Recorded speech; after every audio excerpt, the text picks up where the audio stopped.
Hi, let's talk e-commerce for a few minutes and find a little bit more about the topic and what it means for us in today's times. I'm here at Atlantis University, and we've got about a 30-minute presentation to give to you to kind of get you caught up of what's going on and how you can get educated and learn how to make a site and sell some products or services. Here's what I want to do. I'm going to give you an introduction today.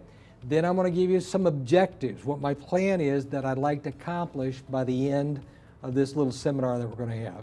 I got to define my terms so we're all on the same page talking about the same words. They all mean the same thing for us.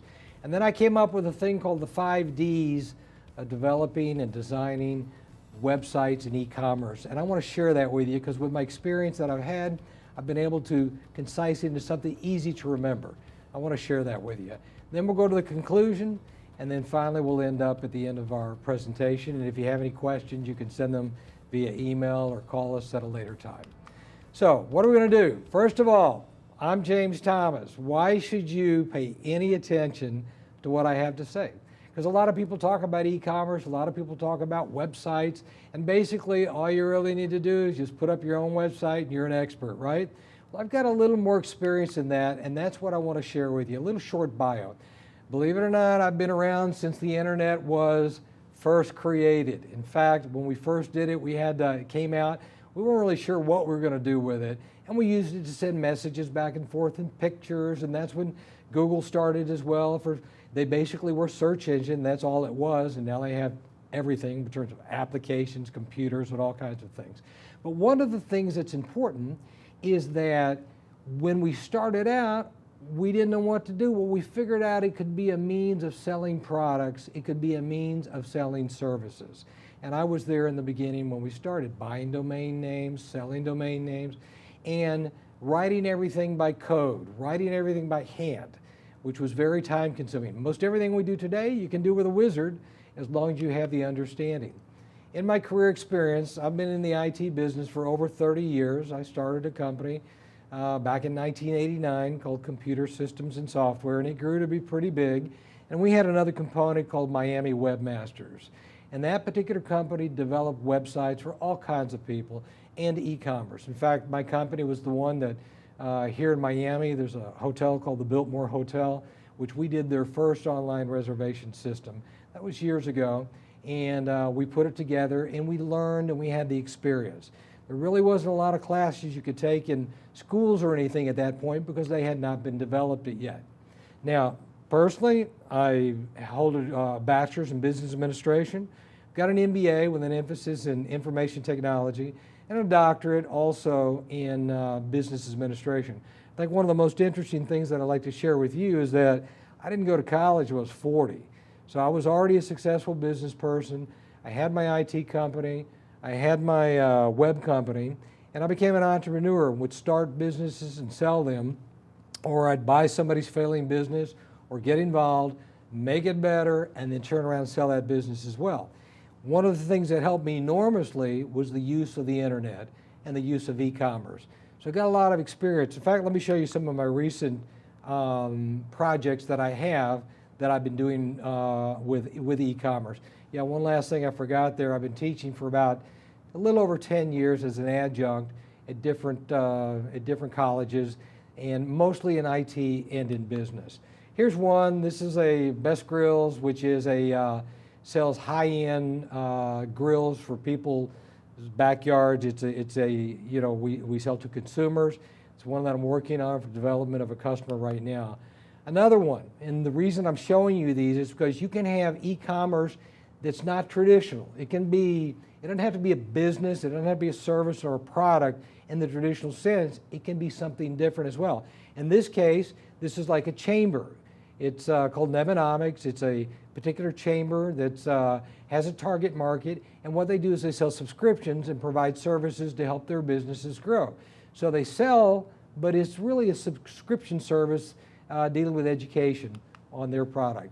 This is a country music star that writes music and sells music on the internet. So they can go, you can download it. You can buy the music on Spotify, you can buy it on iTunes, but you can also buy it on the website and download the music or order the CD, whatever, and have it sent to you.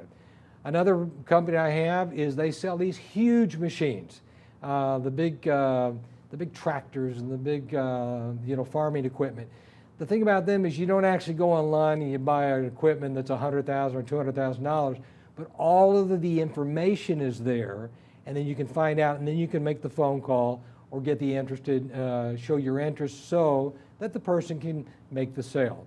So we have different things. Here's another company that I recently did where they do training for animals, and the animals are primarily dogs. And what they do is you go and you get your training, Miami Obedience Club, and they're a subscription base in classes as well. So you sign up on class, you end up going over to the park where they meet, and then they give the lessons, and the transactions are handled through the internet, through the website, and then also through a phone extension that they have, all right?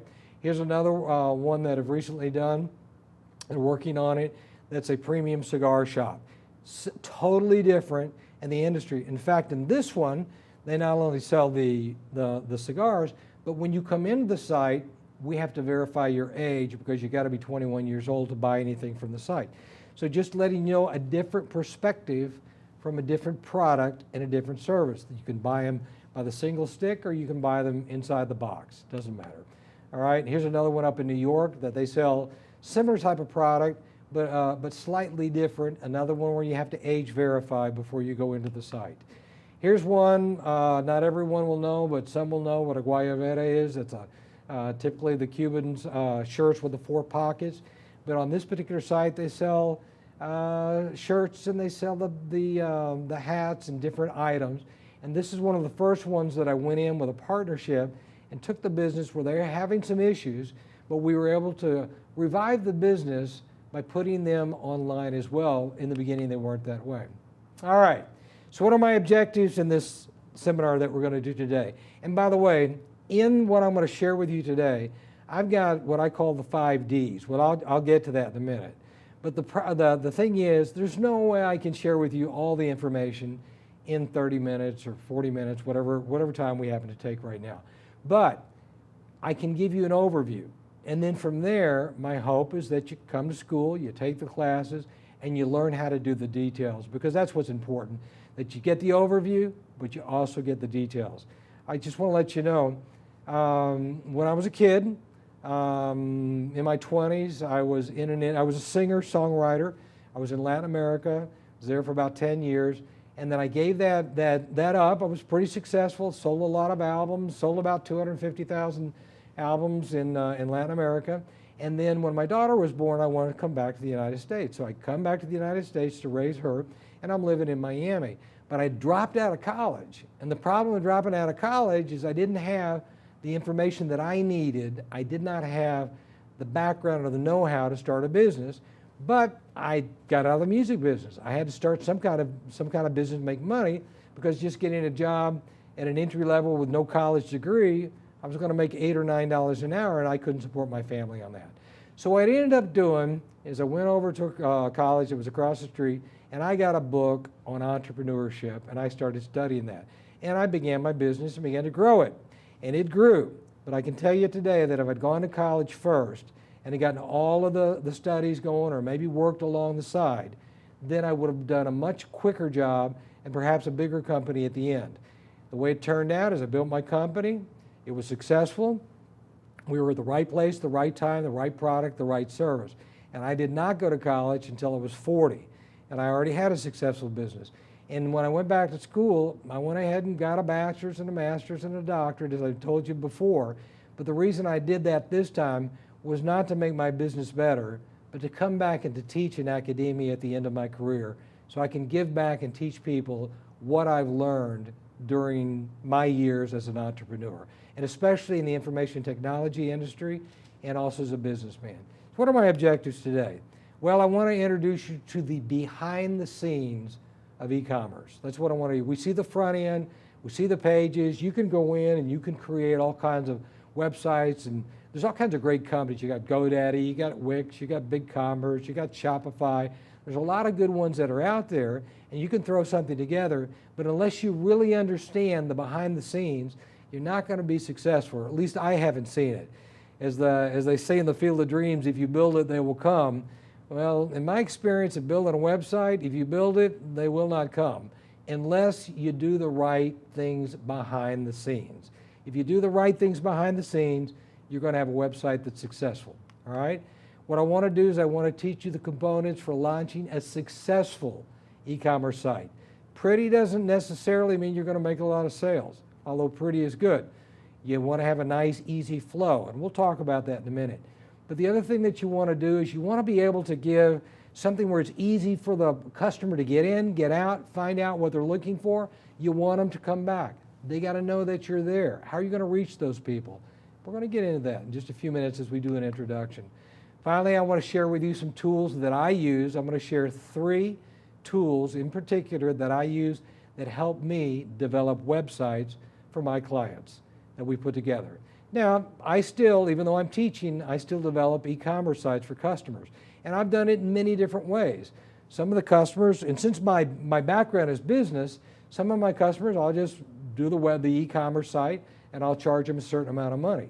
More recently, what I've done is I believe in my work so much that I'll go in and I'll work a deal. And I'll say, I'll tell you what, I'll build your, it's to a brick and mortar store, okay? I'll go to a brick and mortar store and I'll say, hey, let me put you on the internet and say, how much is it going to cost? And I'll say, I'll give you 2 plans. You can pay me this amount up front, or if you want, you can pay me this amount up front and give me a percentage of the sales. And even with one, I did, look, I'm going to put the whole thing together, but I want a bigger percentage, and I want it into perpetuity. I want to always be able to receive as a partner, as a sales, and make that thing work. And that's what works out. It's recurring income, and coming from many different sources, all right? So we'll talk a little bit about that a little bit later. So as I told you earlier, I came up with the 5 Ds of e-commerce success, and those are the things that mostly I want to focus on today that will help you become good at what you're doing. Let's define some terms. Is it e-commerce? E-commerce with a big B, E? E-commerce with a dash? Which one is it? Doesn't matter. E-commerce is e-commerce, all right? We're all talking about the same thing. Now, brick and mortar. That would be somebody who has a store, or somebody has a service, some type of service company. It could be an IT company, it could be anything. But you're either selling service, but you've got a physical location. That's what brick and mortar means in terms of what we're talking about. Corporate identity. When I talk about corporate identity, I'm talking about the identification that goes out there on the logo. When you're doing a business, your card, the sign at your store, your website, they should all have the same logo. Every time you do some type of some marketing campaign or anything, people need to recognize that logo, and it needs to be the same one, and that's what we call corporate identity. People are going to recognize you. When we talk about a landing page, that's the first page that you're going to have them land. Now, that may not be the home page, depending on a marketing concept. You might be having a promo, and you have a special product that you want to promote, and you do a Facebook ad, or you do some type of social media ad, or some traditional media, and then they land on a page that's promoting that product. That'll be the landing page. B2B, B2C, B2B is business to business, or you might be business to consumer, B2C. I've had both, and I've had a mix of both in terms of what I sell. One of the companies that I had, even one of the ones that I just showed you there, what we did on the Guayabera, we sell also, we buy wholesale, or we did, I sold my part of the company after, when I left after 5 years. But what happened is we would sell to the consumer, but if you were a business buyer, you could log in with different credentials and you would get the wholesale pricing because you'd be buying 10 or 20 or 30 or more. So we had a different pricing scheme for you, okay? So that's B2C. Merchant services, that's the company that handles between the credit card, like on your website, somebody going to buy something, you got PayPal or you got, you're going to take Visa or MasterCard. That's processed through a merchant services company. And that particular company will accept the money, they'll process it, and they'll drop your portion of that money into your bank account. And everybody's got to have a merchant service company. Some banks have them, most don't. You will work with a merchant service company, and when you're working with that particular merchant service company, there will be a fee that's charged to you. Depending on the product, they may or may not accept you and what you're selling. For example, I'd mentioned earlier we had the cigar company. Well, most merchant services will not work with a cigar company. If you're in the CBD business, which is getting bigger and bigger here in the United States, most merchant services will not work with you. There are specific companies, and you have to work with that particular merchant service. One of the things you want to know, we'll get into a little bit later, but does that merchant service provide data and information for me as it relates to my point of sale system, my website, my brick and mortar? Can I bring it all together in one report so I know how I'm going to pay my taxes, sales taxes, and that type of thing? We'll talk about it a little bit more. Secure socket layer. You can't sell on the internet anymore without an SSL. That allows encryption that goes from that person's device to your particular website, so that when they give up their credit card number online, they're going to be encrypted and secure. There's probably still a few companies out there that will sell the service without the SSL. Most of the reputable ones will not. But here's what you need to know. When we get to the SSL, so it's encrypted, and that's usually an add-on, by the way, not everybody, but it's usually an add-on. One of the things you want to do is make sure that you have SSL not only for the computer, but you also have it for the phone, and you also have it for the laptop, or for the iPad. So what happens is most sales right now, they don't take place on a computer. They take place on a telephone, on a cell phone. So you got to make sure you got the SSL and the design for a cell phone as well. Let's talk about the 5 Ds of e-commerce, which is something I came up with, which I think is going to help you a lot. We've got discover, we have design, we have develop, we have deploy, and then we have diagnose. These are all important. I think most people, what they do is they'll design a website, maybe, they'll develop it, and they'll deploy it, and they're done. They just do the develop and the deploy with maybe a little bit of design. What's important is the discover and the diagnose is probably the most important thing after it goes out. And that's what I want to get into. So let's start, okay? So first of all, when we discover, what is it that you want to do? Now, when I go and talk to my clients, I ask them, who's your target market? Is it the same as your brick and mortar? Or if you don't have a brick and mortar, who do you want to reach? What's your approach? Are you a Macy's or are you a BrandsMart? Are you a Walmart? Are you a Neiman Marcus? Okay? Nothing wrong with any of these. Are you a Starbucks? Are you Pepe's Cafe that's down on the corner? You know, there's nothing wrong with any of them, but you have to decide who you are and who your target market is, because that will define the prices and that will define your marketing concepts of what you're doing, okay? Is this an extension of a brick and mortar? Is that what you're trying to do with your store? Is it going to be exactly the same, or will you offer a different product? What's your budget? How much money do you have to spend? That includes not only your upfront budget, but how much are you willing to spend every month to keep the thing going, keep it alive, and keep it working the way it's supposed to, all right? What's your time frame? When do you want to launch? When do you want to have that thing go in public? We need to know that, all right? Some of the other things that we want to look at is this a B2B or is it a B2C? Or is it a combination of both of what you're doing? What specifically are your products and services that you would like to do, that you'd like to give out? Do you have a privacy policy, or is there certain things that you can do or can't do in terms of what do you do with the names? What do you do with the people's names that sign up? Do you sell those? Do you keep them? Do you keep them private? Does the person have the right to be forgotten? Will you send them an email? These all must be given to the person on the website. What's your return policy? You got it 90 days, 60 days, no return, must be in the original package. That's something we've got to figure out before we start the site. Do you have a terms and conditions? Some of the people, you've got to be a certain age. You've got to be, we only sell within in the continental United States. We only sell, a different specific, whatever might happen to be that you've got to figure out, okay? What shipping carriers are you going to use? Are you going to use UPS, USPS, FedEx, DHL? What if you go overseas? What if you stay inside the country? What is your pricing policy going to be on shipping? Is it going to be flat rate? Is it going to be a percentage? Is it going to be a certain amount between, if you spend $100, we'll give you a $5 shipping. If you spend $200, we'll give you free shipping. We've got to come up with a plan. So all of this is the discovery of what we're looking at. Another thing, do you have a matrix? In other words, you sell shirts. Do you have small, medium, large, extra large? You got it red, blue, yellow, black? or a combination. You have the same shirt in a child's size, in a woman's size, woman's cut, or a man's cut. So what you have to do is you have to make the matrix. Is that something we're going to have to work on? This is what I call the discovery process. One of the tools that I'll be sharing a little bit later is called mind mapping. If you've never done it, it's a great tool.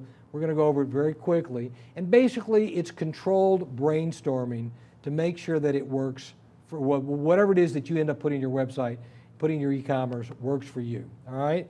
Do have a couple more things here. How are you going to support issues? Are you going to have live support, e-support? You're going to have an online live chat, okay? What merchant services you're going to use? We talked about that a little bit.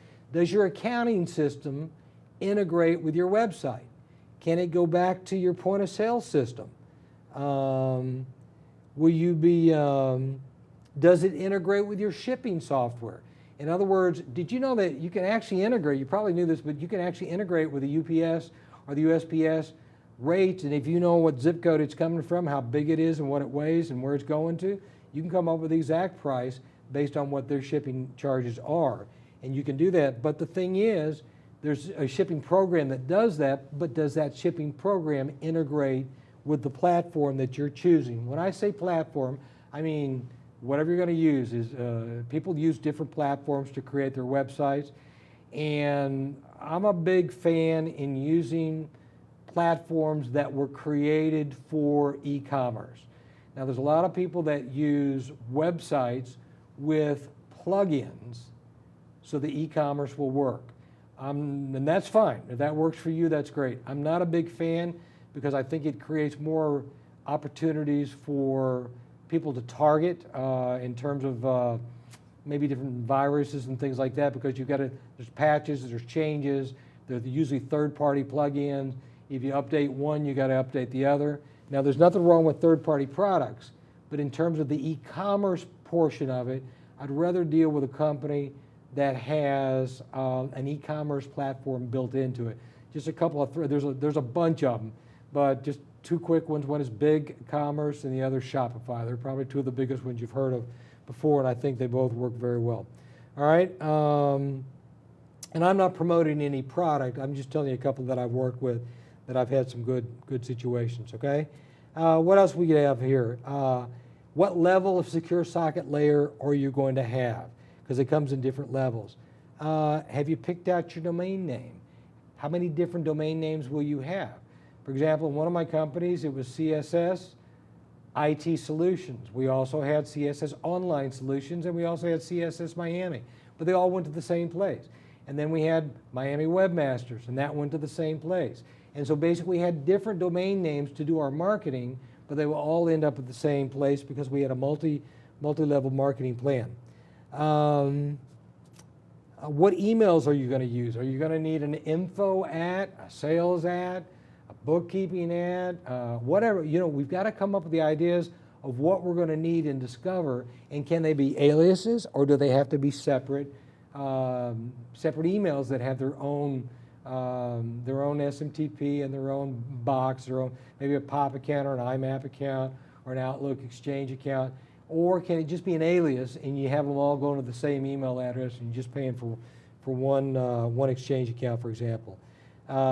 What's the platform you're going to use? We talked about. Is it going to be need in more than one language? Do you have to do it in English and Spanish, or maybe Portuguese, or maybe Creole? You've got to make that decision up front. It's a whole lot better and a whole lot easier for you to make these design decisions up front, even if you don't do them in the beginning. You don't have to do everything at once. But if you make the decision up front, then when you get to the part of where you're going to implement it, you just plug it in and make it happen. So many people I see, they just say, hey, we'll get to that later, and they don't plan for it. So when it gets to that part, the system they have doesn't support it, and then they got to transfer over to a whole new system. And that's just too much work, okay? So we're at the discover phase, we're ending up, we've talked about the two different things. Now the second phase of the 5 Ds is what I call the design phase. It's a mapping phase, it's a plan phase. You got to know where you're going. Well, how am I going to sell this product? How's it going to move? We can look at the little graphic we have right here, but basically, how am I going to get from beginning to end? That customer goes online, The customer wants to buy something. Maybe they go right to the online shopping cart, they buy it, they pay online or with a credit card transaction, it goes to the merchant services. That information comes back and we send it out to the warehouse who goes out and they ship the product and then it's delivered to the customer. Maybe the customer has a problem and they got to call customer service, and customer service may have to call the warehouse again or arrange for some type of return or a change. One of the things that happened is when I had the shirt store, the Guayabera, when I was with them, invariably we would have guys that would order shirts, these Guayaberas, and I'm talking about a high percentage, and they'd have to return them because they get the wrong size. And even though we put a size chart on the website, people invariably they would think they were bigger or smaller, and we had the inches and everything you needed. So what we started doing, believe it or not, for every order, we gave them a quick phone call to ensure that they had done it right. Well, we went from about 50% returns to change the sizes to 0% returns. And even though we had to make the phone call, it didn't take a long time, and the people were extremely happy that we called them and went through that with them. So what are some of the things? We need to plan and project. We need to develop a strategic plan based on the discovery. We did all that discovery. Now I take the information, I find out what fits, and then I create a flow chart, none unlike this, but a little more complicated, a little more complex. I got to choose a platform. How do I choose? The one that's going to work best for the ideas that came out. If I need more language, if I need a third party, if my software that I use for accounting, for example, if it only works with a particular format, or my point of sale software, my brick and mortar store, if that only works with a particular format, then that's the one I got to go with. I might not get all the bells and whistles I want from the other, but that's the one I've got to go with because it works with my system, okay? Then we design the template, the landing page, make sure it flows nice and easy for the customer, and we got to get quality pictures, quality. So many times I have customers, they'll say, hey, look, I want to use these pictures I took with my phone, and they're just not quality pictures. So you got to take a good, now you can take quality pictures with your phone, but you got to make sure you take quality pictures and you have great content, because an e-commerce site, you can have the biggest store, the greatest store, but if you have a poor website, then it's going to make your store look worse than you are. If you can have a store that's not that great, but your e-commerce can look really phenomenal, and it brings up the store as well because of the presentation. All right? How are you going to handle your promotions and your upselling? When I say upselling, somebody buys some golf clubs and you immediately recommend some golf balls, for example. Are you going to have bulk sales? Buy one, get it for this price. Buy two, get it for this price. Buy five, get a discount, and so on. Is that going to be automated in there? You got to make that decision inside the design. Then you got to also go ahead and start designing your marketing campaign. We're not going to send out the marketing campaign until the site is ready, unless we're going to do a teaser. Now, we're probably not going to do the teaser because you never know when your site's going to be totally ready in case there's some changes. But you don't want to start a full marketing campaign and have a coming soon up there. It's better not to have anything than coming soon, because what will happen is people will get static, they'll come, they'll see it, they'll leave, they'll say it's not ready. All right, so that's what you want to do. Then we got to look at our third-party app integration.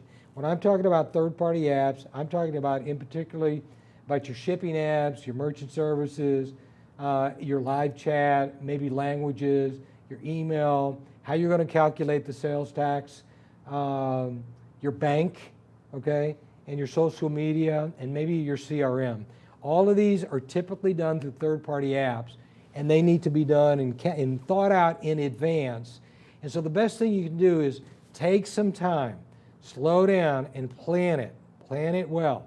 And that's in the design phase, all right? Remember again, the discovery phase is what do I need? What are we doing? Then I get to the design, all right? This is what we're going to try to do. You put it on a paper, you make that flow chart. There's three tools that I use when I'm doing design, all right? I use a mind mapping tool, a strategic plan, and then part of the strategic plan is what we call a SWOT analysis, all right? So the mind mapping is where you take an idea and you'll stick it in the middle, whatever it happens to be. And then you'll take an idea off of that, and you're doing this with a group of people. It's just brainstorming. What are we going to need? We're going to need a target market. We're going to need products and services. We're going to need legal. We're going to need some type of structure and third-party apps. Then as you begin to continue to talk, and by the way, there's no right answers, no wrong answers. You just put it up there. You're going to have to put up there, okay, our target market. Are we a B2B, a B2C? Are we a value leader? Are we a cost leader? What type of company are we online, okay? And you got to make that decision. Products and services. Are we like you buy it one time and that's it? Do you download it? Is it a subscription service? Is it something I can easily upsell? And we wouldn't stop here. We would just keep going and keep going and keep going until we've got all of the items that we absolutely know what we want. Then what we would do is after we look at it again with fresh eyes, we would just cross off the ones that we're not going to do. During this mind mapping session, we put on everything.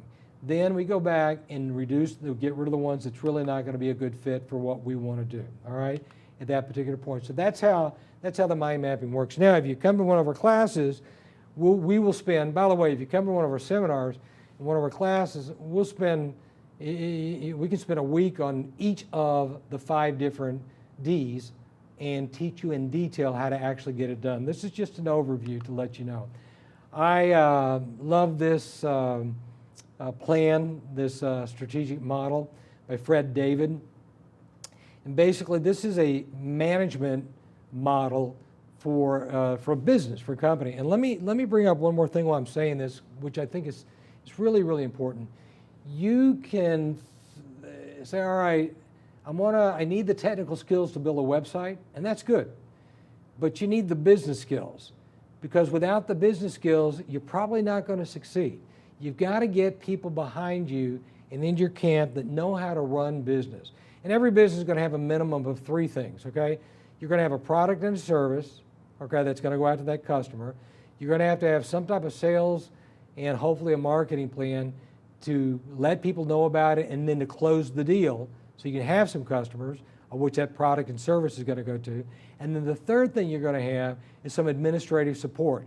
Somebody's got to buy the product, bring it in, somebody's got to send the invoice out, collect the money, and do the books.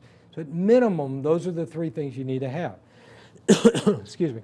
So what we want to do, and I'll just go very briefly because this is a course in itself, you want to develop your vision and your mission. Who are you and where do you want to go? We say in Kentucky where I grew up, if your goal in life is nothing, you'll hit it every time. You got to know who you are before you can know where you're going. You got to know what your abilities are, what your strengths are and your weaknesses. I'll talk about that in a minute. And the other thing is, we have another saying, if you fail to plan to fail. You got to make a plan. Look, if we're going on a trip to some city in the Midwest or whatever, we're going to go to St. Louis, we're sitting in Miami, we better get a map out and make a plan on how we're going to go there, because if we don't make a plan and if we don't follow a roadmap, we may never get to our destination. So you figure out who you are, where you want to go.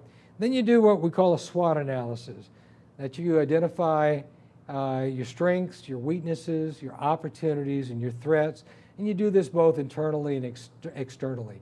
Your strengths are, you might be a good programmer, or you might have a lot of money to start the program, or maybe a weakness is you don't have a lot of money to start your business, okay? The opportunities is maybe you have an idea that's going to be great for the industry right now. Right now, what's the biggest opportunity? We're doing this taping during the COVID-19 time. People have taken advantage of the masks, is what they've done. They've sold, they've got all kind of designer masks. That opportunity did not exist for sales, and now that's on people's websites and people are selling them, okay?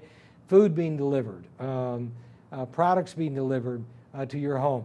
These were opportunities that occurred. Now, it can flip on the other side, is where maybe you have a business that doesn't work that way, and a weakness ended up being that you need to have that warehouse and you need to have people working, and so it became a weakness, or the virus became a threat to your industry. All of these we need to take into account. Then you establish a long-term objective. You can call that a goal if you want. And after you define that goal of where you want to go, you make the milestones, the steps to get to that particular goal. Then you just implement it.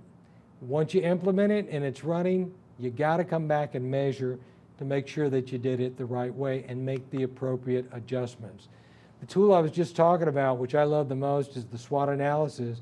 And that's we went over a little bit here, but it's your strengths, your weaknesses, your opportunities, and your threats. That gives you the best ability to look, if I don't have great business sense, let me get a partner or outsource somebody who can come in and help me with that particular weakness that I have.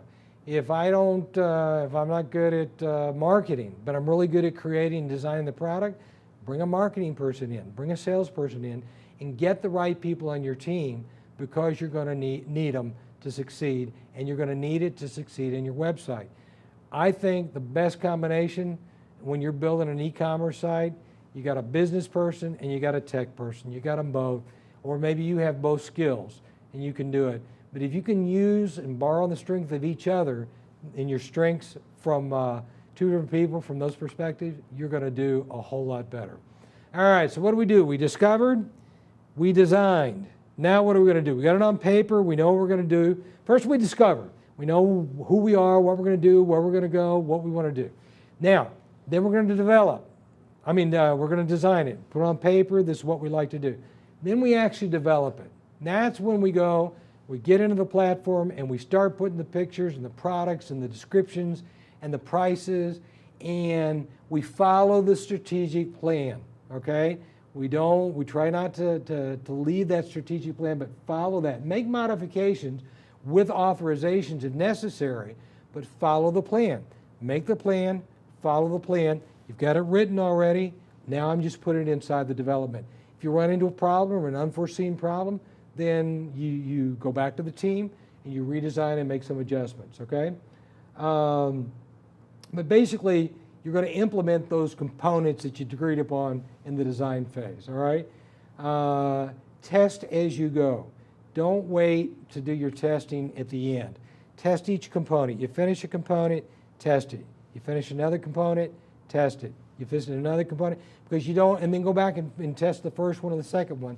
Because sometimes in development and design, you'll have unintended consequences. Maybe you did something here that affected the first thing you did and you didn't realize it. Just always go back. And another piece of advice is always back up. And people ask me, well, how often should I back up? When I had servers and we had a cloud situation, we'd back up 16, 20 times a day in the background, everything, take images so people really didn't feel it, and it was always done. We had multiple copies. Now, people say, how often should I back up? Well, I'm going to tell you how often you should back up. When you get to the point that you don't want to redo what you just did, that's the time to back up. So I back up very frequently, all right? So now, what were we just doing? Develop. Let's do it again. We're going now to the deploy. We discovered, we designed, we developed. We got it all inside the website. We got the third-party products going. We got our merchant services set up. We got the best pictures going. The description, the prices, the cost, the upselling, everything is inside that e-commerce. Now we got to deploy. Now let me give you some advice before you just don't go and send it live right away. No. Go in, have multiple people check and make sure that all the hyperlinks work.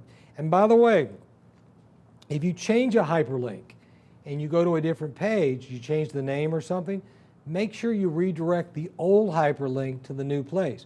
How frustrating when you get to an e-commerce site, you click on a button and it sends you to a page not found 404 error. Well, all you got to do is go into your platform, if your platform allows for this, or go into your settings and redirect that old site, that old URL, and make it redirect to the new one. So you've got something that people go, oh, they don't even keep their pages up to date. Why should I buy from them? Always keep everything up to date. All the pictures, test everything. If you're going to click on a picture to have multiple ones and they go back and forth, check on it. If you're going to have a product, a shoe, and you're going to show that shoe in black and also in brown, and when you click on brown, it shows you a brown shoe. When you click on black, it shows you a black one. Make sure it works. Make sure it works in all the browsers. Make sure it works on the phone. It works in Chrome. It works in Safari. It works in the Microsoft browsers. Whatever the browsers that people are using, test it. Test it on different screens. Test it on screens that have high pixel count or DPI and those that have low DPI counts. So basically what happens is you want to make sure that thing looks good, and don't take your time, get it right. It's a whole lot easier to get it right the first time, even though it takes longer, and then publish or deploy a product that's great than to have to come back and continue to fix it. And by the way, you don't need to deploy everything at once. You can deploy the core and then add different segments later. And the better systems, platforms, you can hide portions of it and just deploy it little by little, okay? Ensure that the money is deposited in your bank account. Make an actual purchase. I go in there and there's always a test number that you can use for credit card, but when I'm developing a website, I actually go in, I use my credit card, and I actually buy a product. And then I want to make sure that that goes in, it's processed, the email that's automated comes to the right person, gives me my receipt number, tells me the UPS or the USPS tracking code on it, on that email, and then that thing is sent over to the shipping department, so it goes out. I want to experience the whole process. I want to see the label that comes when it lands and that thing is shipped to me. I want to see how long it takes to get there. I want to make sure that everything is flowing like it's supposed to work. So we test with a real product before we ever go live to the public, okay? Make sure that the inventory reorder points. If you carry 100 of this item, of the black shoes in the certain size, and one was ordered, did it drop down to 99? When it drops down to 50, will it automatically make a reorder to the company from the distributor that I buy from, if that's something that you want within your website, okay? Make sure that all the backups are working, the restoring is working. By the way, a little tip, backing up alone is not enough. If you make backups for any of your IT stuff, do a test restore, make sure you can put it back, because backing up is only half of the deal. You got to make sure you can put it back as well. All right? Verify that your telephone, your live chat, your e-cell supports all function. If you got a live chat for support, make sure it's working. If somebody's using it on their phone, make sure it works there. If someone's going to call support and they're on the line, where does it forward to? What's the message they receive? So basically, all of these things, you test it as though it was live with your team or maybe some people that you know that are interested in your success of your business before you send it out, all right? And then finally, launch your site to the public, and then, unless you've done a teaser, launch your marketing campaign at that point, which is a whole nother thing on marketing campaign that I would love to go into in terms of the way that we promote digital e-commerce through social media and also through traditional media. But right now, what are we seeing here? We've got our discovery phase, we have our design phase, we have our develop phase, we have our deploy phase, and now we're going to the last one, which is the diagnose. What I mean by that, and we're going to end with this one, it's metrics. It's how you go back. Look, are you reaching the people that you want to reach? You got to be able to read the information. How many visits do you get? How many conversions from a visit to an actual sale or to the revenue? Or how many people come to your site that actually buy a product? How many products are on your site? How many customers do you have? How many are new customers? How many categories of product? That's the first thing we want to do. What's the overview of my company? What's my benchmark? Where am I starting from? Then you want to get some insights. How do you optimize a poorly converted product? You got a product on your site, and that product doesn't sell well, but you know it's a great product. What can I do to make more sales? Or how can I take a product that is a really good product and promote it even more so more people are going after it? Or maybe I not only have promoting that product, but I might want to bundle that product with something else or upsell it, okay? How do you identify which product you should bundle to increase the average order of that value? That's what I was talking to you a little bit about earlier. If you buy golf clubs, are you going to buy golf balls, or maybe a golf glove, or maybe golf shoes, or maybe tees, or something like that? You figure out what bundles well in your, whatever it is that you're selling, okay? Identify the highest value customers. Who spends the most money, and when they spend that money, what type of products are they buying? How can I retain them? How can I keep them so they continue to buy more things? One of the things I teach that I do a little bit different than I think than others is you've got prospects, and then you turn those prospects into leads. This is classic CRM 101.